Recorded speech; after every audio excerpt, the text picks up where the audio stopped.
नमस्कार छात्रों, स्वागत है आप सभी का आज के सेशन में। आज है 24 सितंबर और आज हम फर्स्ट एंड सेकंड शिफ्ट के पेपरों का एनालिसिस देखेंगे। तो आइए शुरू करते हैं आज का सेशन।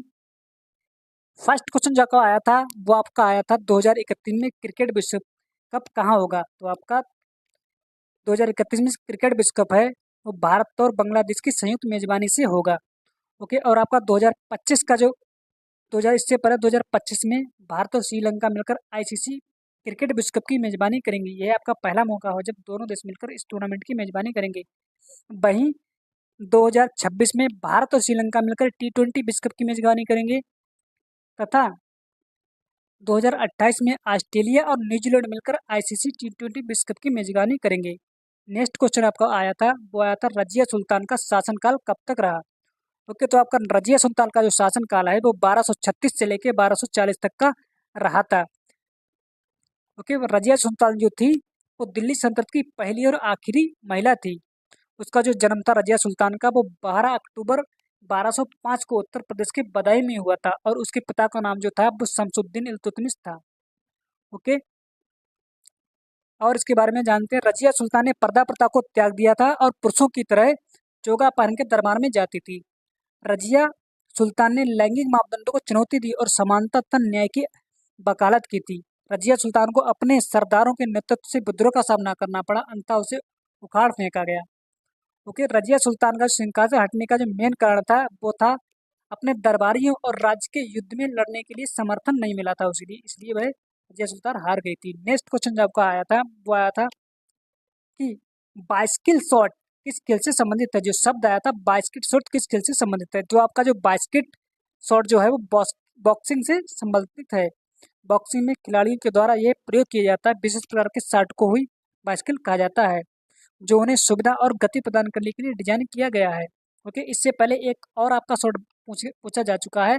वो पूछा गया था आपका एग्रीकल्चर शॉट के नाम से। ठीक है, तो आपका वो एग्रीकल्चर था शब्द, वो आपके क्रिकेट के लिए यूज किया जाता है। नेक्स्ट क्वेश्चन जो आया था आपका वो आता है राष्ट्रपति के निर्वाचन से संबंधित आता है। राष्ट्रपति के निर्वाचन से संबंधित अनुच्छेद आपका कौन सा है। तो आपका राष्ट्रपति के निर्वाचन से संबंधित जो अनुच्छेद है वो आपका अनुच्छेद 55 है। अनुच्छेद 55 के अनुसार अनुपातिक प्रतिनिधित्व प्रणाली के एकल संक्रमणीय मत पद्धति के द्वारा उसका जो है निर्वाचन किया जाता है आपके राष्ट्रपति जी का। नेक्स्ट क्वेश्चन आपका जो पूछा था भारत का सर्वोच्च कानूनी अधिकारी कौन होता है। तो आपका जो भारत का सर्वोच्च कानूनी अधिकारी है वो आपको जो होते हैं वो होते हैं attorney general. Attorney general Bharat के सर्वोच्च कानूनी अधिकारी होते हैं और भारत के संविधान के अनुसार अनुच्छेद 76 के मुताबिक भारत के अटॉर्नी जनरल को चुना जाता है और यह भारत के राष्ट्रपति राज्य की सरकार की सलाह से अटॉर्नी जनरल की नियुक्ति करते हैं। अटॉर्नी जनरल भारत सरकार का मुख्य कानूनी सलाहकार होता है। वह भारत के सर्वोच्च न्यायालय के प्राथमिक वकील होता है। अटॉर्नी जनरल राष्ट्रपति के कार्यकाल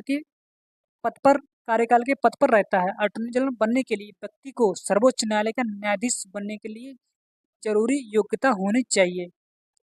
और इसके बारे में देखकर भारत के पहले जो अटॉर्नी जनरल आपके थे वो थे जनरल MC शीतलवाड़ थे और जिनकी नियुक्ति 1950 में हुई थी। और भारत के जो वर्तमान इसमें अटॉर्नी जनरल हैं वो आपके हैं जनरल और वेंकट रमणी।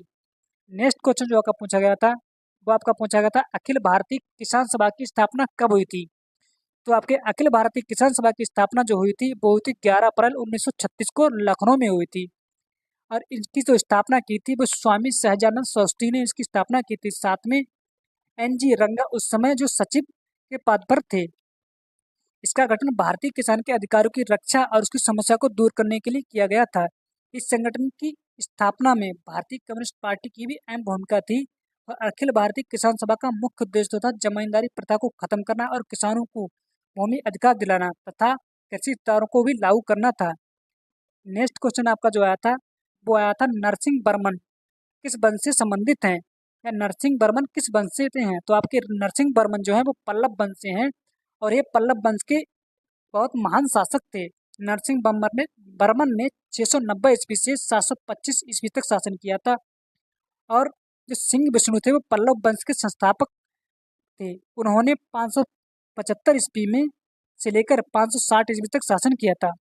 और महेंद्र वर्मन प्रथम ने चट्टानों को काटकर बनाई गई वास्तुकला और गुफाओं का निर्माण कराया था। नरेंद्र वर्मन प्रथम ने महाबलीपुरम शहर का निर्माण कराया था और 3 हिंदू राज्यों को हराया था उन्होंने। नेक्स्ट इसके बारे में और इम्पोर्टेंट पॉइंट देखते हैं। नरसिंह वर्मन द्वितीय ने कांचीपुरम के कैलाशनाथ मंदिर और महाबलीपुरम के शोर मंदिर का निर्माण कराया था। नरसिंह वर्मन द्वितीय ने, बहुत ही इंपॉर्टेंट पॉइंट है, कई बार पूछा जा चुका है। और नंदी वर्मन द्वितीय ने शिव कांची में बैकुंठ पेरुमल मंदिर का निर्माण कराया था, इसलिए इन पॉइंटों को हमने शामिल किया है, बहुत ही इंपॉर्टेंट है एग्जाम के पॉइंट ऑफ व्यू से। नेक्स्ट क्वेश्चन जो आया था वो आपका आया था ताड़ोबा। ताड़ोबा नेशनल पार्क कहाँ है? तो आपका ताड़ोबा नेशनल पार्क जो है वो महाराष्ट्र में है। महाराष्ट्र का एक जिला है, वो है चांदीपुर जिले में ताडोबा राष्ट्रीय उद्यान है। और यह जो उद्यान है यह भारत के सबसे बड़े और सबसे पुराने राष्ट्रीय उद्यानों में से एक है। ताडोबा अंधारी टाइगर रिजर्व के नाम से भी जाना जाता है। और इसके बारे में जानते हैं, इसका जो क्षेत्रफल था वो था 1727 वर्ग किलोमीटर है। और यह बाघों के लिए बहुत ही मशहूर है, इसमें अधिकांशतः बाघ ही पाए जाते हैं। और भारत के 28 प्रोजेक्ट टाइगर रिजर्व में से ये एक है। और भी इसके जो कौन कौन से जानवर पाए जाते हैं बाघ के अतिरिक्त, बाघ है आपका तेंदुआ हो गया, ओके, जंगली सुअर हो गए, भारतीय तेंदुआ हो गए, धारीदार लकड़बग्गा हो गया, जंगली बिल्लियां होती, भौंकने वाले हिरण हो गए, सांबर है, चित्तीदार हिरण हो गए, दलदली मगरमच्छ, भारतीय कोबरा, भारतीय अजगर और मोर तथा क्रेस्टेड सरपेंट ईगल भी यहाँ पाए जाते हैं। और इसके पौधे के बारे में देखते हैं तो यहाँ सागौन है, एन है, तेंदे हिरड़ा है, महुआ है, कराया, गोंद है, अर्जुन है और बांस के पेड़ भी पाए जाते हैं। जल निकाय के बारे में देखते हैं तो ताबोड़ा झील आपकी, ताबोड़ा नदी और कोसला झील भी इसके पास ही, इसके अंतर्गत ही स्थित है। ओके, नेक्स्ट क्वेश्चन का पूछा गया था वो था मकर, असम जो है मकर संक्रांति को क्यों मनाते हैं, इस तरह से क्वेश्चन था। तो असम में जो मकर संक्रांति को है मांग बिहू या भोगली बिहू के नाम से जाना जाता है। मांग बिहू या भोगली बिहू के नाम से मनाते हैं, इस तरह से क्वेश्चन पूछा गया था आपका। तो यह त्योहार आपका जो है वो कटाई के मौसम में खत्म होने और नए कृषि चक्र की शुरुआत का एक प्रतीक है। इसे बड़े उत्साह और दावतों के साथ मनाया जाता है। इस त्योहार से जुड़ी कुछ खास बातें आइए देखते हैं। इस दिन युवा लोग पत्तियों और छप्पर की अस्थायी झोपड़ी बनाते हैं और जिसमें मेजे और बेलाधर, जिसे मेजी और बेलाधर घर कहते हैं, इन झोपड़ी में दावत का भोजन रखा जाता है। अगली सुबह इन झोपड़ी को जला दिया जाता है। और इसके साथ ही इस दिन तिल तथा नारियल से बने व्यंजक अग्नि देवता को समर्पित किए जाते हैं। इस दिन पारंपरिक असमिया खेल जैसे कि टेकली भोगा और भैंसों की लड़ाई आदि भी होती है। इस दिन चावल के विभिन्न प्रकार के केक बनाए जाते हैं, जिस मिठाइयों के नाम जैसे सुंगा जैसे और पीठा है, तिल पीठा भी कहा जाता है। ठीक है, इस दिन नारियल से बनी कुछ और मिठाई भी बनाई जाती है जैसे कि लारू या लस्का जिन्हें कहा जाता है। नेक्स्ट क्वेश्चन आपका जो पूछा गया था वो था तमिलनाडु में एसटी संशोधन कब हुआ था। ठीक है, तो आपके तमिलनाडु में जो एसटी संशोधन वाला जो कानून था वो 1993 में आया था। और ये तमिलनाडु में पिछड़े वर्ग, अनुसूचित जाति और अनुसूचित जनजाति के विधेयक को पारित किया गया था 1993 ईस्वी में। इसके साथ ही 2021 में संविधान अनुसूचित जाति आदेश आया था। 1950 में संशोधन इसमें किया गया था। और 2022 में एक संशोधन आया था जिसमें अनुसूचित जाति के लिए दूसरा आदेश था और यह अधिनियम पारित किया गया था। नेक्स्ट क्वेश्चन आपका आया था वो जो था वो था किस केंद्र शासित प्रदेश का जनसंख्या घनत्व सबसे कम है। ठीक है, तो आपके अंडमान और निकोबार द्वीप समूह में भारत की जनसंख्या घनत्व जो है वो सबसे कम है। और सबसे अधिक अगर पूछा गया हो तो आपका केंद्र शासित प्रदेश दिल्ली में है, सबसे अधिक जनसंख्या घनत्व पाई जाती है। नेक्स्ट क्वेश्चन जो का पूछा गया था रुद्राक्ष पाटिल किस खेल से संबंधित हैं। तो आपके रुद्राक्ष पाटिल जो हैं वो निशानेबाजी से संबंधित हैं। ओके, रुद्राक्ष पाटिल आपके निशानेबाजी से संबंधित हैं और यह 10 मीटर एयर राइफल प्रतिस्पर्धा में भाग लेते हैं। ओके, 2022 में इन्होंने काहिरा में आयोजित एक इंटरनेशनल शूटिंग स्पोर्ट फेडरेशन में इन्होंने स्वर्ण पदक जीता था। और इसके साथ ही इन्होंने 2022 के डेंगू में आयोजित एशियाई चैंपियनशिप में इन्होंने वहाँ भी एक स्वर्ण पदक जीता था। और इसके बाद उन्होंने 2023 में हांगजू में आयोजित एशियाई खेलों के लिए उन्होंने भारत के लिए पहला अपना स्वर्ण पदक जीता था। और इसी के साथ इन्होंने 2024 के भोपाल में आयोजित 8वीं ISSF विश्व कप शूटिंग चैंपियनशिप में उन्होंने यहाँ भी कांस्य पदक जीता था। नेक्स्ट क्वेश्चन जो का पूछा गया था वो पूछा गया था बाबर का वास्तविक नाम क्या था। बाबर का वास्तविक नाम जो था जहारुद्दीन मोहम्मद बाबर था और इसका जन्म जो था वो 14 फरवरी 1493 ईस्वी को अंदीजान में हुआ था, जो फिलहाल उज्बेकिस्तान का एक हिस्सा है। नेक्स्ट क्वेश्चन आपका जो आया था वो आया था डॉक्टर भीमराव अंबेडकर जी ने मंदिर प्रवेश आंदोलन कब किया था। तो आपके डॉक्टर भीमराव अंबेडकर जी ने मंदिर प्रवेश पर 2 आंदोलन किए थे। पहला आंदोलन किया था उन्होंने 1927 में मंदिर प्रवेश आंदोलन। इस आंदोलन के जरिए अम्बेडकर जी ने निचली जाति के लोगों को मंदिरों में प्रवेश की अनुमति दिलाने की कोशिश की थी। इस आंदोलन के जरिए मंदिरों के कुओं से पानी खींचने और पानी को भी अनुमति दी जानी थी। नेक्स्ट और जो इसके बारे में दूसरा आंदोलन उन्होंने किया था वो आपका 1930 में कालाराम मंदिर आंदोलन किया था। इस आंदोलन में अम्बेडकर जी ने हजारों दलितों का नेतृत्व किया और यह आंदोलन महाराष्ट्र के नासिक में स्थित कालाराम मंदिर में प्रवेश करने के लिए चलाया गया था। इस मंदिर में करीब 15,000 स्वयंसेवक शामिल हुए थे और यह आंदोलन मानव अधिकारों और सामाजिक न्याय के संघर्ष में एक अहम भूमिका निभाता था। नेक्स्ट क्वेश्चन आपका जो आया था वो आया था वैष्णव धर्म के लोग असम में कौन सा त्योहार मनाते हैं। तो वैष्णव धर्म के लोग असम में आपके जो लोग रास महोत्सव के नाम से एक त्योहार मनाते हैं। यह त्योहार भगवान कृष्ण के जीवन से संबंधित विभिन्न लीलाओं का मंचन करके मनाया जाता है, खासकर श्री कृष्ण जी की रामलीला। माजुली द्वीप पर इस त्योहार का विशेष महत्व है, जहां वैष्णव समुदाय से जुड़े धूमधाम से यह त्योहार मनाते हैं। नेक्स्ट क्वेश्चन कब आया था जो आया था आपका भारत का सबसे ठंडा महीना कौन सा होता है। ठीक है, भारत का यदि आपका सबसे ठंडा महीना पूछा जाए तो वो सबसे ठंडा महीना आपका जनवरी और दिसंबर होते हैं।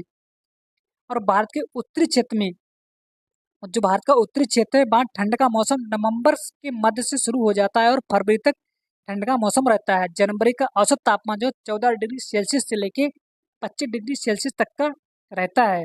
ओके, नेक्स्ट क्वेश्चन का पूछा गया था वो पूछा गया था आपका तुलसीदास बोरकर को 2016 में कौन सा पुरस्कार मिला था। तो आपके तुलसीदास बोरकर थे, इनको 2016 में पद्मश्री पुरस्कार मिला था। पद्मश्री पुरस्कार मिला था और यह भारतीय संगीतकार और हारमोनियम वादक थे। उन्होंने 2016 में केंद्र सरकार द्वारा पद्मश्री से सम्मानित किया गया था। नेक्स्ट क्वेश्चन आपका जो पूछा गया था वो पूछा गया था मौलिक अधिकार किस देश से लिए गए हैं। आपके जो मौलिक अधिकार हैं भारतीय संविधान के द्वारा मौलिक अधिकार को संयुक्त राज्य अमेरिका से लिया गया है। ओके, अमेरिका में मौलिक अधिकार को बिल ऑफ राइट्स के नाम से जाना जाता है और भारत में मौलिक अधिकारों को संविधान के भाग 3 में और अनुच्छेद 12 से 35 में रखा गया है।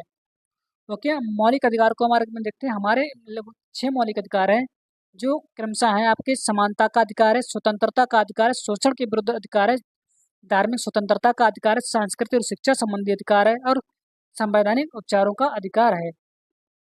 और इसी के साथ मेन इंपॉर्टेंट पॉइंट आपको ध्यान रखना है कि भारतीय संविधान में मौलिक कर्तव्यों को रूस के संविधान से लिया गया है और इन्हें 1942वें संविधान संशोधन अधिनियम 1976 के द्वारा स्वर्ण सिंह समिति की सिफारिश पर शामिल किया गया था।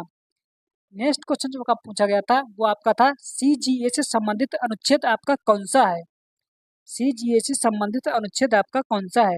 तो आपका CGA से संबंधित अनुच्छेद है वो आपका अनुच्छेद 48 से 51 है। यदि एक अगर पूछा गया था तो आपको अनुच्छेद 48 लगाना था। ओके, अनुच्छेद 48 में CGA की नियुक्ति, शपथ, कार्यकाल और हटाए जाने की से जुड़ी बातें इसमें दी गई हैं और CGA की नियुक्ति राष्ट्रपति करते हैं और इसके लिए भी अधिकार पत्र जारी करते हैं।